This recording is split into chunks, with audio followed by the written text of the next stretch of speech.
What is going on, everybody? Welcome back to Sideline Summit, episode 21. I'm your co-host, Antonio Perez. I'm here with my co-host, Danny Cole. We got a long episode for you guys today. We got a lot of topics to talk about. NBA Finals just wrapped up. My Celtics just got embarrassed. We got our Summits plums to talk about. Our respective baseball teams, Phillies, Red Sox, they're getting hot. Good way to start the summer, of course. We're reviewing my NBA early MVP list for next season. I posted that on Twitter and Instagram. If you guys want to go check it out. And then we're going over our top 10 wide receiver list because Steelers wide receiver Chase Claypool said he is a top 3 wide receiver in the league. But we'll get more to that later. Before we start with our Summits and Plummets, he is rocking the Chase Claypool. There personally, I like Chase Bull. I'm a Chase Bull. Yeah, just to call him that for short. But I like him a lot. I don't know about that one though. But before we get into any of that, Danny, how you doing today? Well, it's a great day. A lot of stuff happened. Gronk retired, but he's not going to be for long. So he'll be back. We were going to talk about it, but we figured in a couple months, when he does have to do training camp, he can just come back week 8 and then go win a Super Bowl again. But Bucks aren't making the playoffs. Don't matter. He'll be fun. Yeah, that's a different story. The Eagles have 2 late firsts. Yeah, But getting our Summits and Plummets, Danny went first last week. I'll go first this week. My Summit of the week is Draymond Green.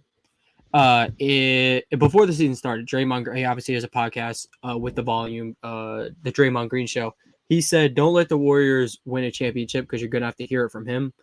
And Lord, the world's hearing from him right now. He has one of the Celtics home, they give out shirts to all the fans and your seat.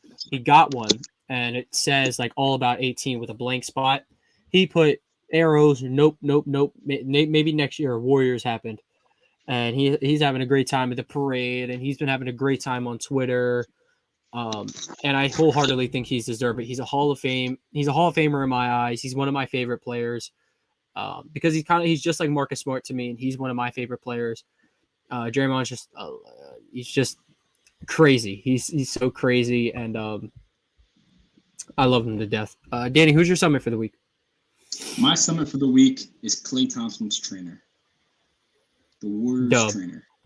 That's a dub for sure. He really. You saw Klay after the finals. He was hugging the trainer. That's the first person anyone saw because he really appreciated how much work he's put in.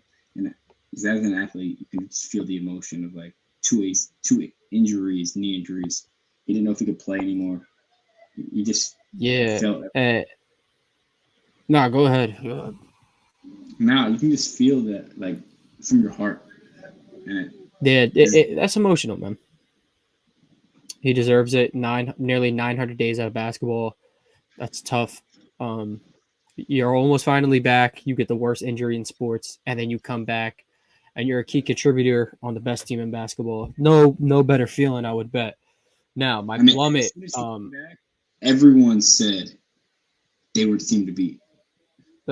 I thought they would be right back in the finals as soon as they got Klay back. I mean, it wasn't directly because of Klay. Jordan Poole stepped up. Draymond was sort of back to his old self. Other contributing factors, of course. My plummet is sadly Jabari Smith, and not for anything he's done. The kid's gonna probably go number 1 overall in the draft. Because OKC loves Chet Holmgren, man. Houston loves Paolo. And Jabari Smith is arguably the best player out of all of them. He is a very good talent. He shoots the ball very well for any basketball player, much less like a 7-footer. But you're gonna have to go play for the Orlando Magic, and that sucks.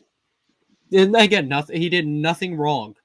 He's literally suffering. He's suffering from success. The Magic could seriously just mess up.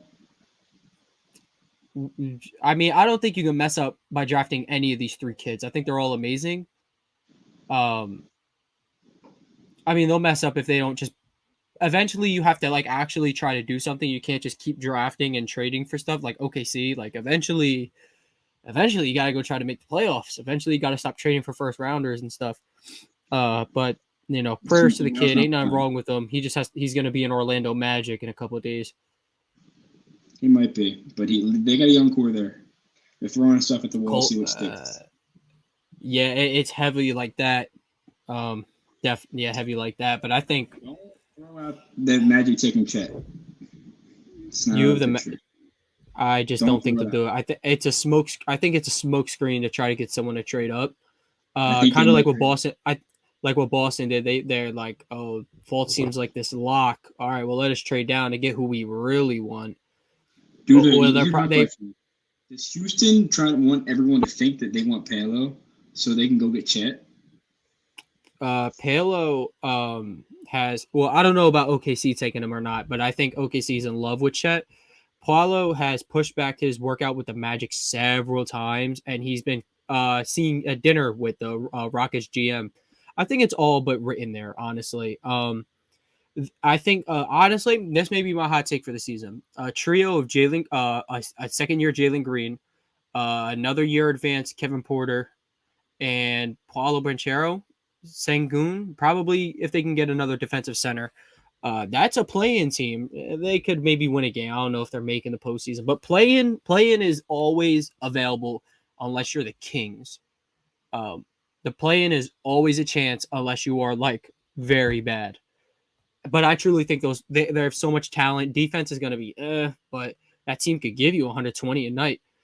It's just a matter of getting a few stops down the stretch. And I think all those young guys have the tools to become good defenders. I think it's a matter of just locking in. They got the length. They got the lateral quickness. It's just a matter of buying in. I think, those kids are going to be huge. My plummet went from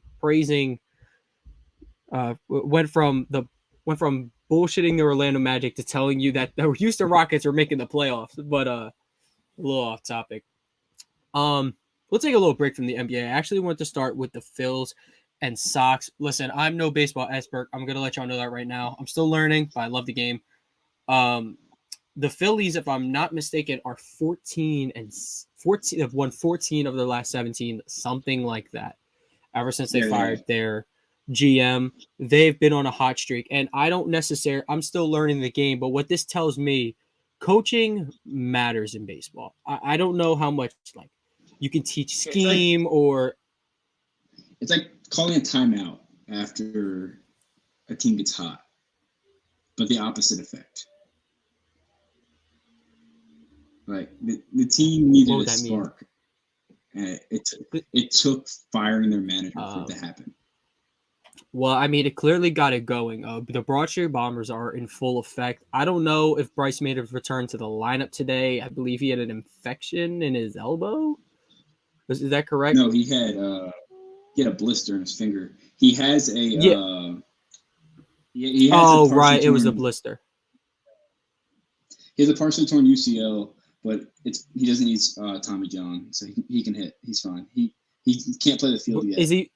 Yeah, he can't play the field. He can hit, but the other guys have definitely been stepping up. I seen a tweet, and I'm not that into baseball, so I have to ask you: is Aaron Nola a dark horse for the Cy Young Award? He's a dark horse. I don't know if he's a dark horse. He might be a front runner. If he gets his ERA, continues to get his ERA down, really just continues to pitch how he's pitching, his ERA is going to come down. His whip's going to be low. He's going to have a lot of strikeouts. He might. I don't know his direct record as a pitcher because I know that like it's a little different and stuff. But I just feel like if he's on the mound and the Broad Street Bombers are doing bomber things, that's a hard team to beat. It really is. The Phillies need to add a third arm. They need to figure out how to close out games because seriously, their bullpen is horrible. Their bullpen has lost them many games. They should have. I think they found their closer. If his name is Sir Anthony Dominguez. Sir Anthony Dominguez. Yeah. Your name being Sir Anthony is so cool, and I think he deserves to be the closer because I've only heard good things about him. He had the opportunity a few years ago. He says to get it under control and be fine. But we'll talk about the Red Sox now. The Red Sox. Yeah, I was actually about to say, fill me in because I don't know much about the Red Sox. So fill me in, please. In their last 10 games, they're 7-3. Tough. They were, I believe, 8 games under 500, and now they're 6 games over 500. Still 13 games behind the Yankees because the Yankees have the best record in baseball. The Yankees are poised to set probably one of the best records of all time. They have 50 wins right now. Continue on this pace. 50 already? They have 50 already. Yeah. 50 and 17. So on this pace, they would roughly have 118 wins, which is absurd. I think they tied or own record actually. Well, enough of those frauds. Let's keep going about the Red Sox because they've had one of the great turnarounds this season. It started off really bad, but like the Phillies, they're catching fire. They're starting to figure things out. It looks like. The Red Sox looks like they're ready to go compete. Yeah, they called up 2 of their top prospects. Ironically, one is named Jeter. His first name is Jeter. He's yet to make his debut, but he might make his debut tomorrow. And the other prospect, Jared Duran, he has been scoring a lot of runs, batting leadoff. I think they found their center fielder of the future. Oh, Jeter Downs was actually traded for. They got him in the trade for Mookie Betts, so hopefully it turns out pretty good. Yeah, if he turns out to be half as good as Mookie Betts, I mean that'd be pretty good because he's good at baseball. Mookie Betts he's top 5 at his position, and that's saying a lot. Yeah, man. Phillies, Red Sox getting hot. Which me and Danny share this connection. I like all Philadelphia teams besides the Sixers. I like the Boston Celtics. I believe Danny likes all PA teams: Steelers, Penguins. I like the Red Sox and the Phillies. Yeah. Steelers, Penguins. He cheers for the home team if they're not there. But yeah, Phils and Sox getting hot. You love to see it. Way to start off June. Hopefully, we keep this thing rolling and make the playoffs for the first time in the Harper era. Philly Sox World Series, we're calling it. That'd be wild. God, we would have to catch a game. I don't go to too many baseball games, so I think we'd be bound to catch one there. You have to. But going on to another professional championship, the NBA Finals. We could just keep this short and sweet. You've probably heard a million recaps. Me and Danny are just gonna 3 things we took away from this. Number 1, Steph Curry is the top 10 player of all time. I think we can both agree on that. I got him at 9. Yep, we both have him at 9. We got relatively similar top 10s. My second takeaway. Sorry, go ahead. I definitely could have him at 8. Just talking about some people were thinking that, but I just need a little bit more. That's kind of a big jump. And then you said and the wins another finals, he goes to 7. If he wins an MVP and a Finals MVP, then I think he's better. He'd be over Magic Johnson for the greatest point guard of all time, and in doing that, he must be in my top 5. But it's funny because if I'm making a top 5 all time, I'd rather have Curry for the way I envision my team playing. But I do think Magic is still greater. If I'm looking for 5 best players, Curry's got to be one of them. Of course, best and great is such a people like, oh well, there's no way you take Magic Johnson over Steph, but no shit, but it's not. It's like who is greater? Like I wouldn't take Steve Largent over DeAndre Hopkins. Calvin Johnson. Well, I take Calvin Johnson regardless, and he is greater. But Steve Largent is greater than dudes like DeAndre Hopkins still. But that doesn't mean Diop's not better. He might not be better than Cooper Kupp. He might not be greater yet. Send Cooper Kupp in his era. He walking out with 10 MVPs. Anyway, we're talking about the NBA Finals here. Another takeaway. The Celtics are not too far away. I think they have issues that they can fix homegrown. Naismith has to become a better consistent shooter. Payne Pritchard has to just be more consistent with his shots. I think he makes timely threes. His defense is pesky, but getting switched onto the bigger guys, they're just going to shoot right over him. Robert Williams, keep fucking being you, man. He was easily the best player in the series for Boston. I just think he doesn't have to. It's not his thing. If he could get a post game, if he could get a mid range, space the floor a little bit, this kid is going to be fucking wonderful. I love everything about him. He deserves his rest. Outside of Steph Curry, he's the best player in the series. Yes, I would agree. Like Rob is the only one who showed. Rob averaged, I believe, 3.5 blocks for the series. 3.5. That is insanity. Against one of Steph Curry. But they mattered. He was scaring the Warriors. So timely. That's why he's the Time Lord. If the Warriors couldn't shoot, if they weren't the Warriors, the series would have been really bad for any other team because Rob would have shut them down. If it was anyone else, I promise you the Celtics were winning in 5 games. If it was anyone else. But you ran it up against a team that was just better. They were the best at doing the thing you need most in basketball, which is shooting your 3 ball. But Celtics not too far away. Curry's top 10 all time. And the last takeaway I wanna make. Jordan Poole didn't play his best series. He hit some timely shots, and there's all the jokes like he plays good when the bad bitches are there or whatever. I think this kid deserves a max extension, and the reason being is you want to keep him around. He doesn't deserve it now. I don't think he deserves 4. I think he's demanding 4-year, $100 million. I don't think he's worth that quite yet, but by the time you want to give him another deal, Curry's old, Dre's old, Clay's old. You want that new cornerstone piece that'll keep him around, and I think in the 4 years. Maybe he can make an all-NBA team, and he'd be eligible for even more. It is indeed possible with an aging Klay Thompson, certainly. I definitely see Jordan Poole starting next year. If Danny Green is worth $15 million, Jordan Poole is definitely worth $25 million.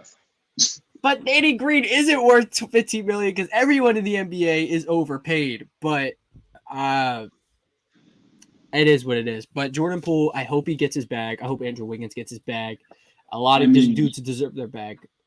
Or if they wanted to stay on, if they stayed on a team-friendly deal, this team's going back. But if Tobias Harris gets paid what he got paid, then Jordan Poole's getting that bag. Is it a hot take? No, this isn't a hot take. This should be freezing cold. Andrew Wiggins deserves a bigger bag than Tobias Harris, and it's not even close. I can name so many dudes who deserve a bigger bag than Tobias Harris. What did Tobias do?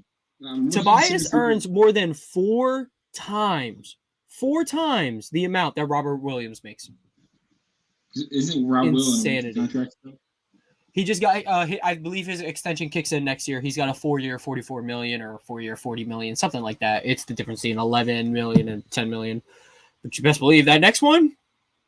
Bring out the Brinks trucks because he deserves it. And in the next 4 years, I promise you, this kid is getting the Defensive Player of the Year. If he was healthy, I believe if he stayed healthy, the votes would have went his way. He would have been first team all of defense. But things happen. You get injured, and you still make second team. Absolutely phenomenal. I think there's a possibility that there's only 2 centers that could be better than him in a few years, and that's Jokic and Embiid. Third is Cat. Cat is one of the best offensive talents we've ever seen there, and he is arguably the first or second best team on a team that is going to be in the playoffs for a while. I don't know if he'll be quite better than Cat. I don't know if his shot blocking alone can do that. I'll tell you what, though. I think he can get up to 4. He can get past Bam if perimeter defense gets a little bit better. He's already a better shot blocker. He's an okay perimeter defender, but Bam moves really well. He needs a mid-range. Bam's already got that. And Bam's a better passer, but Rob is no slouch. We both acknowledge that. Rob is actually a really good passer. Obviously, Bam can run like a point guard, so it's a little different. I believe he is around the 6th or 7th best center in the NBA. I think he's a little behind Rudy Gobert. Rudy Gobert, a little less on offense, a little more on defense, just like a little bit more. He carried that defense on his back. I'll give him his credit. What's Rob Will's 2K rating next year?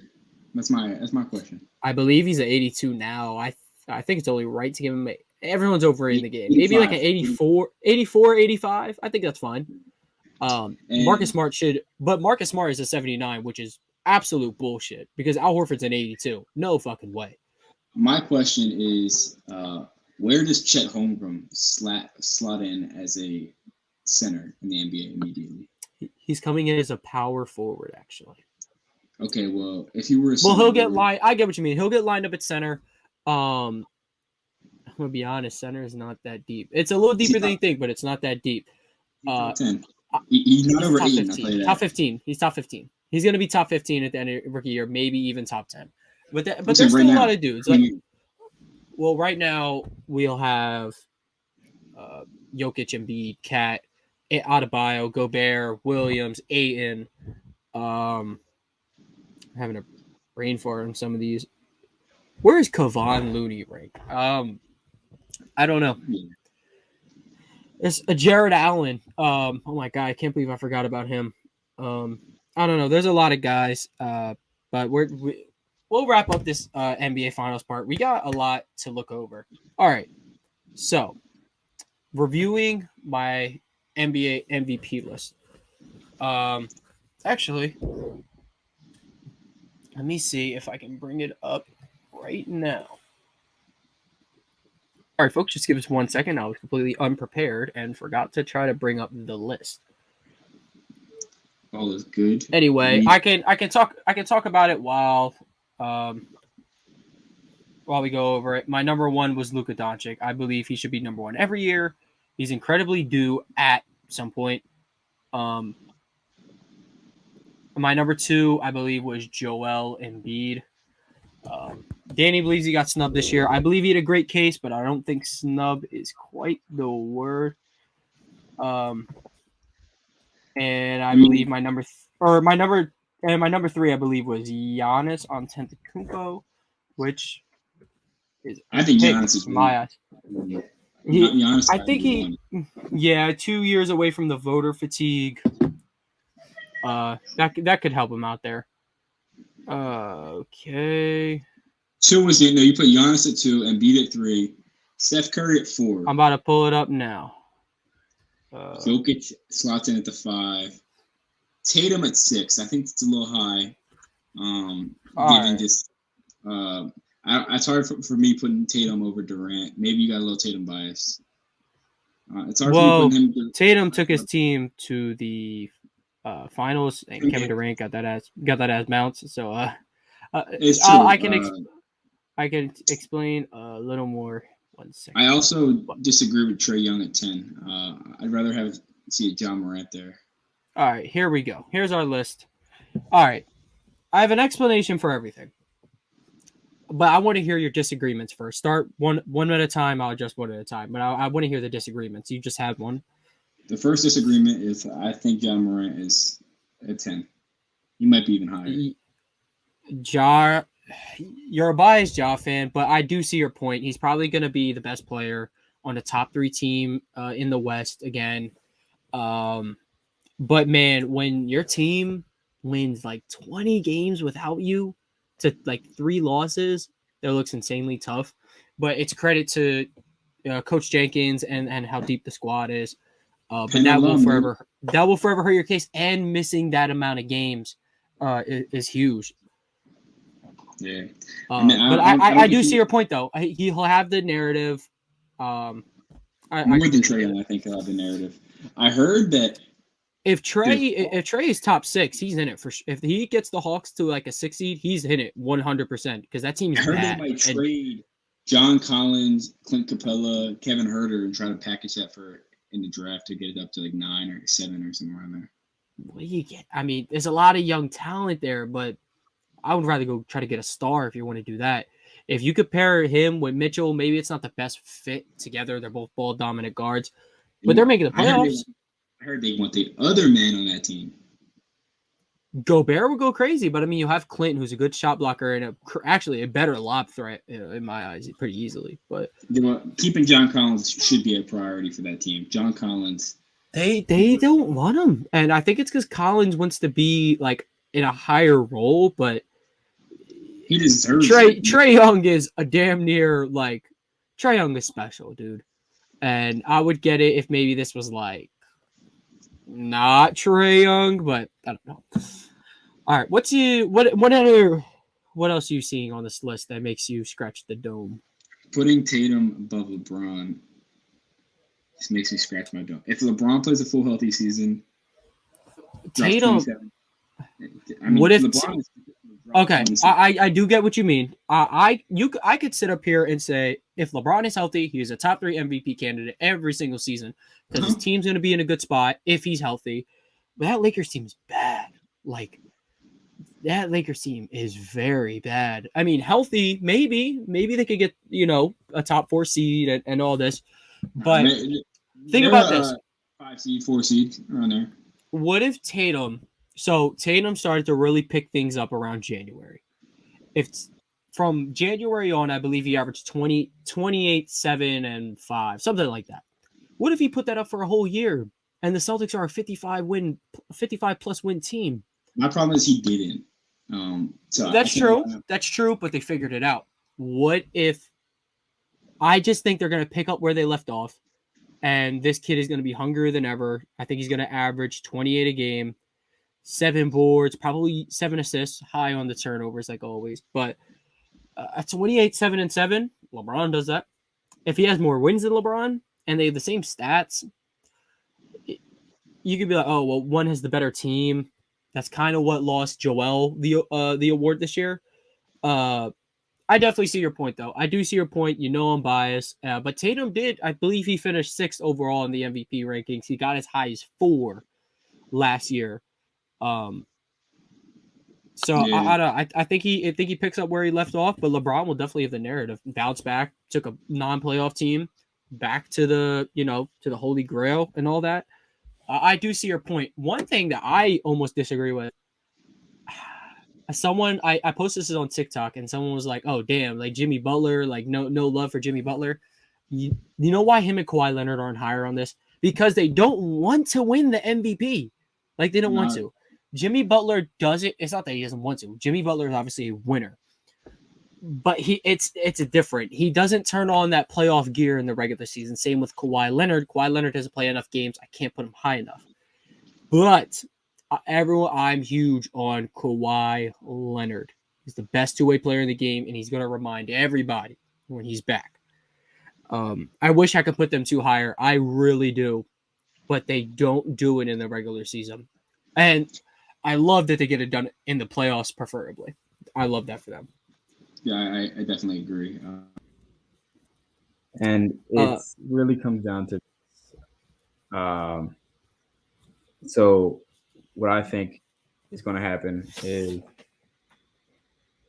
I'm going to make a bold take right now and say that Scotty Barnes and Cade Cunningham, not next season, but the year after that, will be top 10 MVP voting.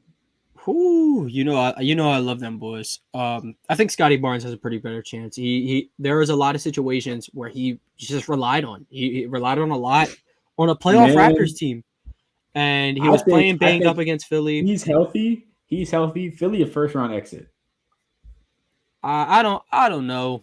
And what if Philly was fully healthy and B wasn't playing with the thumb and he didn't get punched in the face and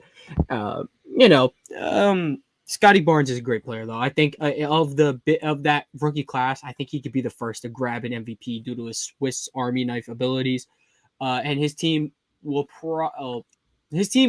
probably going to be the best for the long run. They got the good coach and the players. Don't sleep on the Cavs. I just don't think Mobley could be the MVP of that team. I think Garland obviously has the most ability to do that. Cade could get it done too. The Pistons could be a very sneaky play-in team. Every game they've played Boston, Cade is special. Bagley is going to be special. He's going to show everybody why he's number 2 overall pick. Sadiq Bey he had that 50-point game, obviously. Killian Hayes, he's been able to show his abilities a little bit. I'm excited for all them young guys. Hopefully they do get to those MVP steps. It's funny. I was going to ask you what second-year player do you think could be up in this ladder? Like you said, Cade and Scotty Barnes. They're definitely Cade. Those Cade, are the guys. Scotty. Don't sleep on Jalen Green either, man. He's really a special offensive talent. I think the Rockets are playing too much in a packed West for him to be. I get that. I get that. That's definitely a reason why. Now, do the totem pole. The totem pole is a play on words of totem pole, totem Danny Cole. We made a wide receiver list because Pittsburgh Steelers wide receiver Chase Claypool claimed he is a top 3 receiver in the NFL. That is malarkey. I love the player. I think he has huge potential, deep threat, big body, and all that. But I don't know about that one. You pull up the Google Doc before us to keep track of this. Yeah, I'm about to pull it up now.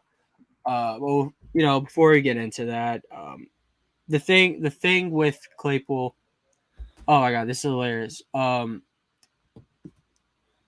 guess Maddie was doing work on here, and it's signed into her friend's. It was signed into her friend's stuff. So I have to sign into mine. Hope I remember my stuff. Sorry, folks. Once again, I'm completely unprepared. But Irony. we'll get what? Said the irony. Oh, it's like that picture with Gobert. Oh, the irony. Yeah, exactly. Until we get down to our top 10 wide receiver list, I'm going to drop a few honorable mentions that aren't really thought to be honorable mentions because some people think that they should be on the list. I'll start off with Tyler Lockett, followed by Terry McLaurin, Deontay Johnson, AJ Brown, and DK Metcalf.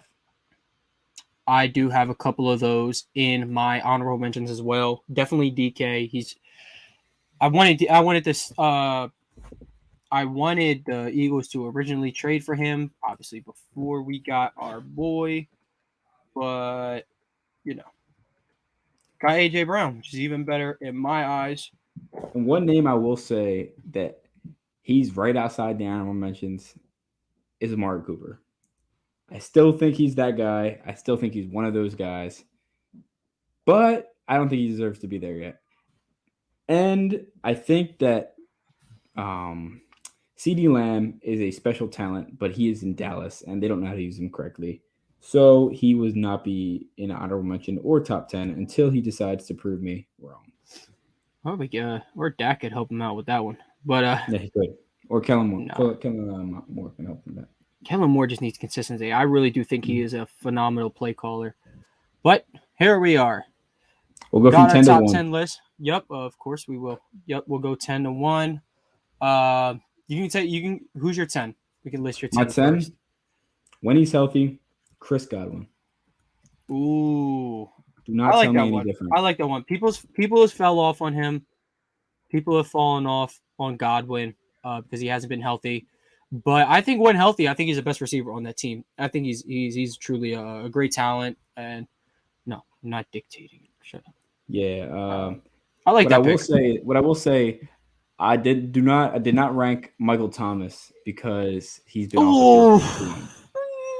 He's been off the field too long. That's tough because you know how I feel about him. Before he got hurt, he was the best in football. That's tough. Damn. All right, I didn't rank him. He's been off the field way too long.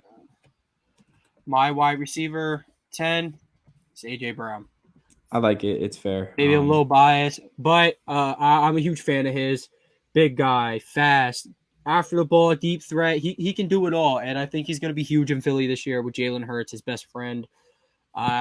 He made a bold claim. He said he's the best player. He's the best wide receiver to ever play for the Titans, which is wrong actually, because Randy Moss played for the Titans. So yeah, what I will say is AJ's my 11. I think he's better than that's DK. Fair. That's fair. They're like the same dude, AJ and DK. AJ just got it figured out a little bit more. His route running is much better. His route running is much more complete. DK, I think he has the potential to obviously be better than him. I think he's just got to figure it out. Who do you got at your 9? Terry? My 9 is none other than Chris Godwin's running mate, Mike Evans. You got Mike Evans. He is that guy. He, I believe, has had 6 straight 1,000-yard seasons. I think he's the first person in NFL history Might be 7. I think it's 7. I think he's the first person ever to do that. Well, open up his I think those career. two will have a huge year with AB gone, Gronk gone, but Yeah. those two will be right back where they are. I think that's a great way to start your list. The Tampa Bay duo, they got Tom. They're out for blood. They're out to get a ring this year. More touches for them, of course. More touches for Scotty Miller again. Yeah. What's his name? The wide receiver, Tyler Johnson. He could be special, getting more touches in the offense. Yep. Yeah. My 9. Michael Thomas. Michael Thomas. The last time we seen him fully healthy on a football field, 149 catches. You take out his slants in outs. He had more catches by 15 than anyone else in the league. Michael Thomas, he's got him. He's got Olave to stretch the field. He's got Jameis Winston, who is a mid quarterback, but that's all you really need when you played with the last couple of year Breeze. This kid is going to, and Thomas is going to be able to show off his ability to run deeper routes. This isn't slant boy, in out boy. He is a great route runner, and he's going to have someone who can put it down the field for him, and he's not going to be limited to these routes because of quarterback arm strength. And he's going to have Olave with him, who I think is going to be electric for him next year. He's going to be great. I understand you didn't put him in your top 10. It might have been too long. He's my guy. I absolutely love everything about his game. He could have the same fall off that Des Bryant had. I think that's fair. One injury and then things just da-da-da-da-da. But I think he's bought in this year. He's been at it at rehab with the I seen the video of the one-legged box jumps. He's looking a lot better. And he's taking his time with his injuries. A lot of people want to rush back, and people are on him like, oh, do you even want to play football? Well, yes, he does. He wants to play for the long run. So he's doing stuff like this, and I can't wait to see him. I think he's going to remind the world how good he is. Who's your 8? Let me type it up. Who's the 8? 3 years ago, this dude would have been my number 2. Right now, he's my number 8, Deandre Hopkins. Ooh, he's a little low compared to mine, but I don't hate it. Injuries has been catching up to him. He's suspended. Yep. He got injuries, suspension. It'll catch up to you for sure. He's great. Don't get me wrong. I think the top 8 guys are honestly. I think the top 10 guys are all seriously elite. We're in an era of football. That's what I was thinking. This top 10 was so hard to make. Like I had to make that long. I'm huge on DK Metcalf. And he wasn't even not like close, but he wasn't even close to making this top 10. He was around like 14, 15 for me. Mm-hmm. Like it was hard. Man, like we're really in an elite era, and we're gonna look back at some of these careers and I'm like, oh, 2 Pro Bowls or like 1 All-Pro. Like, is this dude a bum? No, he just played in the greatest wide receiver era of all time. Yeah, I truly believe that. These dudes are insane. Antonio Brown, because he's not on a team, is off this list. But I truly believe yes, Tom Brady has the most help in the world. He is. If you want, people complain about LeBron having help. Tom Brady had help, man. But due to Tom's credit, he does take the pay cuts. He does do the right things to get guys in. He is really all about championships. I do appreciate about Tom Brady. But yeah, Hopkins, it's a weird thing. If he's not hurt, he's arguably the best in the world at what he does. He's getting older, though. He can't stay off the drugs, and he's getting older. But when he's on the field, he's fantastic. He really is a special talent. Right. Well, we got to get to my number 8. My number 8, I feel like he's a little low. He's a little low. Deebo Samuel. And it's really tough. You know how tough this is to put him that low because of how much I really appreciate his game. And I think he is a superstar. But I think when the 7 guys ahead of him are healthy, I think they're better. Want to hear what's crazy? And obviously, I'm taking Hopkins' health into account, of course. But Deebo is my 7. I don't think you're that. He's crazy. Your 7? No way. Well, I mean, crazy. I feel like it does make me crazy because I feel like everyone is in love with Deebo, and trust me, I am in love with Deebo. Like I think he's as a football player, overall, he might be one of the 5 best like actual football players in the league in terms of like versatility. How many things can you do as a football player? How smart you are, and all them things. I don't know. I just think the 7 guys in front of him, when healthy and not suspended for drugs, are better than him. Yeah, it's not close. Debo could arguably be 3 on here. I think. I just don't think he'd get. He's not I just don't think he'd get past the top 2. But he's really that guy. He's that guy. Who's your 7? My 7. I have to keep pulling up the notes. Number 7. I love this guy a lot. Fawn Diggs. I still think I know. Listen. I know this guy put up the equivalent to a triple single in the biggest game of the year, but let me tell you, he was the best decoy of all time. This guy was getting double to triple coverage every single play. You expect a little more consistency, which I think he'll get next year. I think Josh Allen is going to be an MVP candidate because of this guy. He's easily one of the 3 best route runners in the league. Hands of glue. Just be more consistent. Stay on the field. Still a top 10 guy. Still a top 7 guy for me. I really like Stephon Diggs. I've liked him since Minnesota. I've always had the thing that he was better than Thielen, and he just had to get away from him to prove it. It's kind of like that one year with AB and Juju, where Juju had this great year, but it's like you got to see what AB is doing to the defense, though. He is making half of the field inactive because he's just there. In a way, that's what Stephon was doing, but I got him at 7. Too high, too low? What you thinking? That's too low. Too low? Me. All right. Well, who's your 6? My 6. You're probably going to think this is too low. It's Tyreek Hill. Absolutely not. A lot of people think I have him a little higher. I have him a little higher, but I don't think that's bad at all. Tyreek Hill because he's the most explosive player in the NFL. But you can scheme out of that. You can put 2 side safeties. You can play cover 4. People don't realize he is fast. He gets the ball in his hands. He's electric. He's electric. And that's going to be the big thing with Tua. If Tua's not doing a good job pushing the ball down the field, dump, screen, rocket screen. There's so many things you could do with him. Slant, go, RPO, drag routes, roll out, sail routes, or go rolling to the left. There's so many things you could do with this dude. You could with the new coach coming from the 49ers, you can make this dude like Deebo Samuel, but better. Because when he gets the ball in his hands, the first guy's not bringing him down. No shot. They have no chance. I do like Tyreek Hill at 6. It feels a little higher for me. It feels low for me. I get it. I got other guys as a pure wide receiver as, I need something done at the end of the game. We saw what Tyreek did in the divisional round. He took over. But yeah, there's a couple guys that I might take that because they have more consistent production. There's a couple games where Tyreek Hill is eliminated completely. But it takes a lot to eliminate that dude. Here, let me type up. Cooper Kupp. Cooper Kupp is obviously not your everyday receiver like these dudes. These dudes are the elite route runner, beat you downfield, go up, moss you, do all this crazy stuff. Cooper Kupp is like Tim Duncan in a way. He's going to beat you so fundamentally. And I don't really care. It's not his fault that he lines up in the slot a lot. Oh, sorry. I'm the best route runner to ever line up in the slot. I'm the best slot receiver. On me then.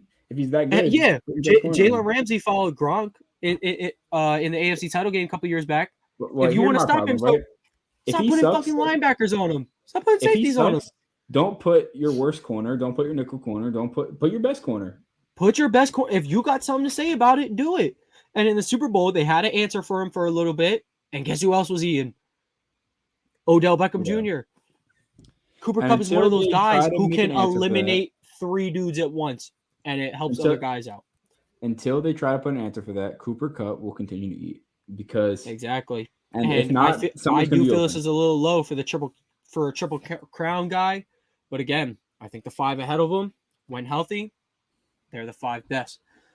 But look, man, from arguably in 9, maybe I would say 8 on, they're so interchangeable. Or 8 through 3, so interchangeable. There's so much talent. Yeah, I agree. Who's your number 5? My number 5 is none other than Cooper Kupp. I had him Kupp. a little higher on my original list, but my feelings have changed in a little bit. That's completely time. fair. The cup height has died down a little bit since his No, heroic I have a Super Cooper Bowl Cup performance. jersey. I love him. He You want to is a be him. hero. Yeah, You I want to be you are him. not him. You are not him. But no, I think he's great. He Let me has. type up my 5. He is just that guy.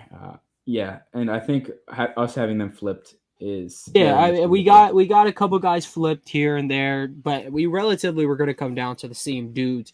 I got Hill over him for the reasons. I think Patrick Mahomes was the perfect quarterback for him because they are just two people that go out there and we're just gonna be like, fuck it, we ball. Like we're just gonna do whatever we want. But if there's another quarterback that Tua can live off of, it's a young quarterback who needs RPOs, who needs the screens, who needs the quick dumps, who needs someone to make a play for him because Tyreek Hill is going to do it. He is a very timely wide receiver, and when he wants to make a play, he's very explosive with the ball, without it, and he can be used in many different ways. I like Tyreek Hill a lot. No one can do what he does. I'll say that. Yeah, and that's kind of just having another speed threat. I think McCole Hardman. You'll see that like Waddle plays that same McCole Hardman role. He might have to take a back step. People aren't expecting that. I think it's going to happen. We'll see though. All right, let's hear that 4. At 4, I have Stephon Diggs. He has a great quarterback that can get him the ball whenever he wants. And that is a factor for a lot of these receivers. I do agree. It's a huge factor to take account because you're not going to rank Deontay Johnson high because he had Big Ben throwing the ball last year, right? None of the Patriots receivers have. No, they're all suck, but like, come on now. They could have better QB play. N'Keal Harry's elite. DJ Moore isn't an elite receiver because they have Sam Darnold as their quarterback. That's a shame because DJ Moore could really be something, I believe. He could slide into my honorable mentions. And another guy that I really wish was in my honorable mentions, but he isn't making an impact on the team enough, is Keenan Allen. Yeah, for someone who is such an elite route runner and he's always on the highlight pages, it's tough. No, my number 4. I believe the Chargers are 22 and 21 in games that he scores a touchdown. That's just not a good look for him. That's just terrible. I don't know. I don't know if that's anything to do with it, but I mean, I don't know. Maybe the Chargers are just mediocre. That could also be it. But that could be. My 4 is DeAndre Hopkins. He was originally my 3, but I took a step back and realized something. But again, went on the field, super electric, some of the best hands in the league, elite route runner. He's getting older. I think he's still one of them guys, but we can move on. We talked about him enough. Who's your number 3? My number 3, none other than Jamar Chase. I knew you were going to say that, and I believe I'm spelling his name right. If I spelled it wrong, please forgive me. I don't want to just type Chase because Chase Claypool is not a top 3 receiver, and I don't need anybody getting it twisted. He's also my 3. He's a big play guy. When he catches the ball next year, it's going to be when he fixes that and drops. Oh my! He's going to be so elite, and he's going to be one of the top. Here's my thing. He's what people thought Deontay could be when he fixes his drops. Because Deontay is elite, right? He's right on the borderline of being elite. But Jamar Chase is elite with having drops. That's crazy. And know what's the thing? If it weren't for Jamar Chase, you would not hear a single soul talk about Joe Burrow being a top 7 QB, which he's 7 or 8 for me. We'll have to look at it. And it's really crazy that T. Higgins might slot into that top 15 range next year. I think he can slide it. Yeah, definitely. He's one of the best young receivers in the league. He makes these insane catches. He also drops the easy ones. But Jamar Chase is obviously, he's the highlight of the show there, man. It reminds me a lot of the 80s Niners where like Jerry Rice is the man, but like everyone's like, oh, I'm Joe Montana. Yeah. But Jerry Rice won a Super Bowl MVP. It was the second time they faced the Bengals and he wins the MVP. You're supposed to go to the MVP and be like, oh, what are you doing? I'm like, oh, I'm going to Disneyland. They went to Joe Montana though. why didn't you go to the Super Bowl MVP? It's kind of fucked up, which I feel like that's going to happen because if they ever get back to the bowl, best believe Jamar Chase is winning that thing. He puts the team on his back. He's a great player. He beat Ramsey twice. Not a lot of people can say that, whether he got the ball or not. A lot of people cannot say they beat the best in the game.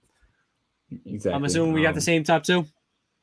We got the same top two, but they're not in the same order, I don't think. Oh, my God. I know it. I knew you were going to flip this little switch on us. I know it.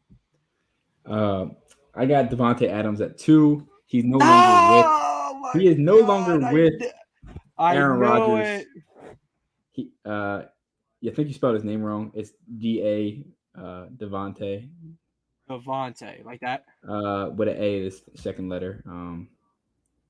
I thought you spelled Smitty's name. No. Second letter is an A. Duh, and then Vontae. Vaunt. So like this with the with the E.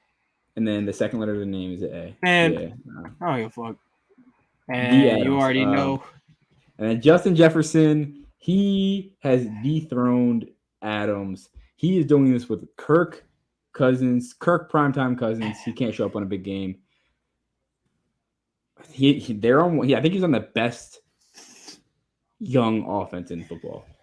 Dalvin Cook. Here's what I have to say. Jettis is amazing. Jettis is going to be the best receiver in football for a while, I believe, until Chase fully unlocks his potential. Adams hasn't shown me anything that I have to be like, damn, you're not number one. Best route runner in the league, elite hands, speed, after the catch. There's not a corner who can check him. There's not a corner in this game who can check him. If you say Justin Jefferson's one, that ain't ridiculous whatsoever, though. He is an elite talent. They are in that 1A, 1B range. I get it, man. Those are even the top. It's just so much talent. So much talent. If I really wanted to rank them, it's Jettas and Adams, Gap, Jamar Chase, Diggs, Cup, Hill, Gap, Debo Samuel, D-Hop, Gap. I think 3 through 8 is like glue, man. Like I think that's just their own thing, and then like 9 through 12 is like their own thing. But I think a lot of people don't realize is Debo, as much as he is involved as a runner, as much as he gets the ball in his hand because of great scheme in San Fran, he doesn't have the most efficient release. He doesn't have incredible routes. He really, he feeds off. His pure athleticism makes him truly amazing, though. Yeah, it's insane. And like a lot of guys who rely on athleticism, eventually they figure out a game, and then they're really good. Like Tyreek Hill at the beginning of his career, super fast dude, but now he applied it to route running, and after the catch, the dude's amazing. Debo is going to figure it out. I truly believe that. That was our top 10 list. We relatively the same top 10 because Godwin and Evans are still in my top 15. Great receivers. We're running a little long, but I believe this was our best episode yet, man. We got to a lot. A lot of this is taken up by the wide receiver list, but again, it was a great wide receiver list. I would love to do this with a couple other positions. Running backs, quarterbacks, DBs. DBs. Comment which other team, or even NBA lists. If you want to see a DPOY list, if you want to see a Rookie of the Year list, Sixth Man of the Year list, I'm going to rank your favorite bench warmers. Not even Sixth Man of the Year. Your favorite person at dunking. Yeah, we're going to rank the top 10 in-game dunkers of all time. And number 1 is going to be Grant Williams. Don't be pissed about it. Number 1, it's Steph Curry, barely dunking. Yes, sir. But that's everything we got for you guys today.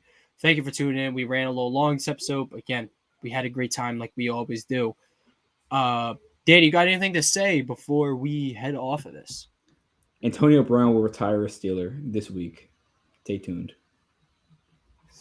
Antonio Brown is greater than Julio Jones all time. That's a fact. Thank you for tuning in. And we'll see you guys next Wednesday or maybe on Friday. Who knows? Maybe back to 2 episodes a week. Stay tuned.